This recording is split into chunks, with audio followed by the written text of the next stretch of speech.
आप सबका बहुत स्वागत है हमारी सीरीज में सिद्ध भविष्यवाणियां। आज की सीरीज में हम सीखेंगे कि प्रभु यीशु मसीह 100% किस प्रकार से मनुष्य थे। तो पास्टर मोना, आप हमें बताएं कि प्रभु यीशु मसीह किस प्रकार 100% मनुष्य थे। हाँ जी, प्रभु यीशु मसीह 100% मनुष्य थे। वो इस पृथ्वी पर मनुष्य का रूप धारण कर आए थे, हमारे उद्धार के लिए, हमारे पापों की क्षमा के लिए और परमेश्वर के साथ हमारी टूटी हुई संगति को जोड़ने के लिए उनका मनुष्य के रूप में बन कर आना बहुत जरूरी था और इसीलिए वो मनुष्य का रूप धारण कर आए। तो पास्टर मोना, बाइबल इस बात को कैसे प्रमाणित करती है कि प्रभु यीशु मसीह 100% मनुष्य थे? हम वचन में देखते हैं प्रभु यीशु मसीह स्वयं को मनुष्य का पुत्र कहते हैं। मत्ती रचित सुसमाचार उसका 26 अध्याय की 1 और 2 आयत में लिखा है। पास्टर रश्मि, आप पढ़ दीजिए। जब यीशु ये सब बातें कह चुका तो अपने चेलों से कहने लगा, तुम जानते हो कि 2 दिन के बाद फसह का पर्व है और मनुष्य का पुत्र क्रूस पर चढ़ाए जाने के लिए पकड़वाया जाएगा। तो यहाँ पर हम देखते हैं वचन में प्रभु यीशु मसीह अपने आप को मनुष्य का पुत्र कहते हैं और हम मत्ती रचित सुसमाचार उसका 8 अध्याय की 20 आयत में देखते हैं और लूका रचित सुसमाचार उसका 9 की 58 आयत में देखते हैं, जहां पर प्रभु यीशु मसीह स्वयं को मनुष्य का पुत्र कहते हैं। वो कहते हैं कि जो मनुष्य का जो पुत्र है उनके लिए सर ढकने के लिए भी जगह नहीं है। तो प्रभु यीशु मसीह स्वयं इस बात को बता रहे हैं, वचन स्वयं बता रहा है कि प्रभु यीशु मसीह मनुष्य का पुत्र था। तो पास्टर मोना, क्या आप कुछ और प्रमाण भी हमें दे सकते हैं कि प्रभु यीशु मसीह 100% मनुष्य थे? जी, हम परमेश्वर के वचन से देखेंगे। मरकुस रचित सुसमाचार उसका 14वां अध्याय उसकी 33 और 34वीं आयत में इस प्रकार से लिखा है कि प्रभु यीशु मसीह गत्समनी के बाग में प्रार्थना करने के लिए जब गए तो वचन में लिखा कि बहुत ही भयभीत और अधीर होकर और व्याकुल होकर वो प्रार्थना करने लगे।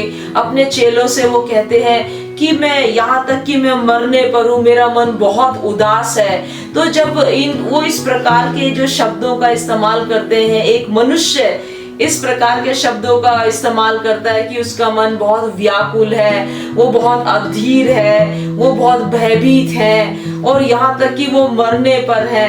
तो यहाँ हम प्रभु यीशु मसीह का मनुष्य का स्वरूप हम इन आयतों के अंदर देखते हैं। यूहन्ना रचित सुसमाचार उसका 19वें अध्याय की 28वीं आयत में हम देखते हैं कि प्रभु यीशु मसीह जब क्रूस पे थे तब उन्होंने कहा कि मैं प्यासा हूँ। तो जो मनुष्य है, व्यक्ति है, उसी को प्यास लगती है। और जब हम देखते हैं वचन के अंदर मत्ती 1:25 में हम देखते हैं कि प्रभु यीशु मसीह एक स्त्री से पैदा हुए।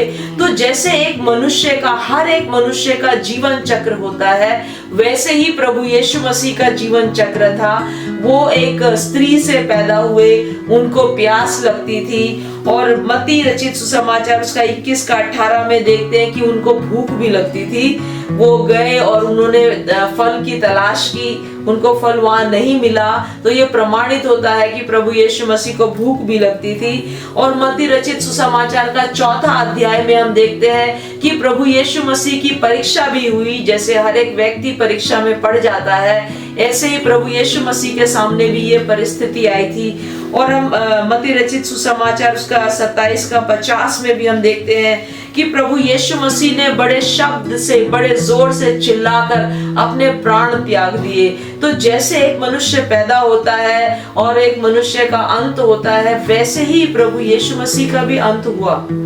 तो ये बातें प्रमाणित करती हैं कि प्रभु यीशु मसीह एक मनुष्य थे। तो पास्टर मोना, आप हमारे दर्शकों को बताएं कि प्रभु यीशु मसीह तो परमेश्वर हैं, उनको एक शरीर में आने की क्या जरूरत थी, मनुष्य की तरह आने की क्या आवश्यकता थी? वो चाहते तो वैसे ही चमत्कार कर देते, लोग परमेश्वर के पीछे वैसे ही आ जाते। प्रभु यीशु मसीह का इस पृथ्वी पर मनुष्य बनकर आना चमत्कार करने के लिए नहीं था।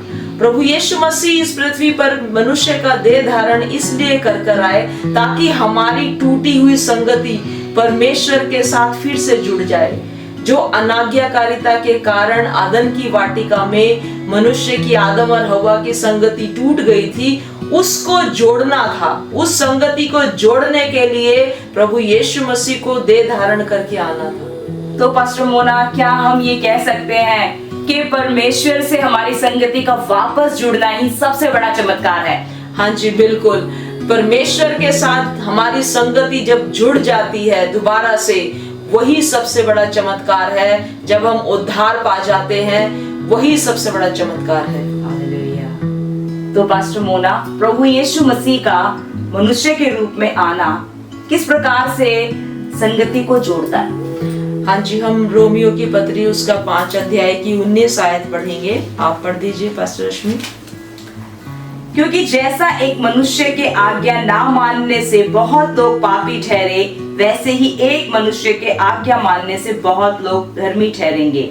जी, तो जब आदम ने आज्ञा नहीं मानी तो सब लोग अधर्मी ठहरे, और जो नया आदम है प्रभु यीशु मसीह, उनकी आज्ञाकारिता के कारण हम सब लोग जो प्रभु यीशु मसीह पर विश्वास करते हैं, हम सब भी यीशु मसीह के कारण धर्मी ठहरेंगे। हम वचन में देखते हैं कि एक मनुष्य अर्थात आदम की अनाज्ञाकारिता के कारण इस मृत्यु ने इस संसार पर राज किया, क्योंकि परमेश्वर ने कहा था आदम को कि यदि तुम इस वृक्ष के फल को खाओगे तो तुम निश्चय मर जाओगे। तो परिणाम जो है, पाप की मजदूरी मृत्यु थी। मेरे प्रियो, जब प्रभु यीशु मसीह आए तो उन्होंने इस मृत्यु को अपने ऊपर ले लिया, ताकि हम लोग परमेश्वर की उपस्थिति में दोबारा चले जाएं, और वो जो पाप की मजदूरी थी वो प्रभु यीशु मसीह ने अपने ऊपर ले ली। इब्रानियों की पत्री उसका 10वां अध्याय उसकी 17वीं आयत को भी देखेंगे। फिर वह कहता है, मैं उनके पापों को और उनके अधर्म के कामों को फिर कभी स्मरण ना करूंगा। तो हम देखते हैं कि प्रभु यीशु मसीह के देह के एक ही बार बलिदान चढ़ाए जाने के कारण हम सब पवित्र किए गए हैं, हम सब धर्मी बनाए गए हैं। अब हमारा रिश्ता परमेश्वर के साथ सही हो गया, हमारी संगति यीशु मसीह के बलिदान के कारण जुड़ गई है, और पिता परमेश्वर कहता है कि अब मैं तुम्हारे पापों को और दोबारा स्मरण नहीं करूंगा। इसीलिए आवश्यक था कि प्रभु यीशु मसीह देह धारण कर इस पृथ्वी पर आए। तो पास्टर मोना, क्या हमारे दर्शकों को आप बताएंगे कि प्रभु यीशु मसीह का देह धारण करना, उससे हमको क्या शिक्षा मिलती है? हाँ जी, प्रभु यीशु मसीह का देह धारण करना, इससे हम ये सीख सकते हैं, प्रभु यीशु मसीह के पास जब हम अपनी प्रार्थनाओं को लेकर आते हैं, तब प्रभु यीशु मसीह हमें ये कहते हैं कि मैं आपकी परिस्थिति को समझता हूँ, मैं आपकी समस्या को समझता हूँ, क्योंकि मैं भी एक बेटा था, मैं भी एक भाई था, मेरे भी बहन भाई थे, मैंने भी व्यवसाय किया है। तिरस्कृत होना कैसा होता है मैं जानता हूँ, बिजनेस कैसे चलता है, उसके क्या उतार चढ़ाव होते हैं, हाँ मैं समझता हूँ। हमारे सारे जो एहसास है, हमारे दर्द, हमारे दुखों को प्रभु यीशु मसीह समझते हैं, क्योंकि वो शरीर में होकर आए और उन्होंने इस दुनिया में रहकर जीवन जिया है। मेरे प्रियो, तो जब आप यीशु मसीह के पास आते हैं तो प्रभु कहते हैं कि मैं समझ सकता हूँ। आमीन।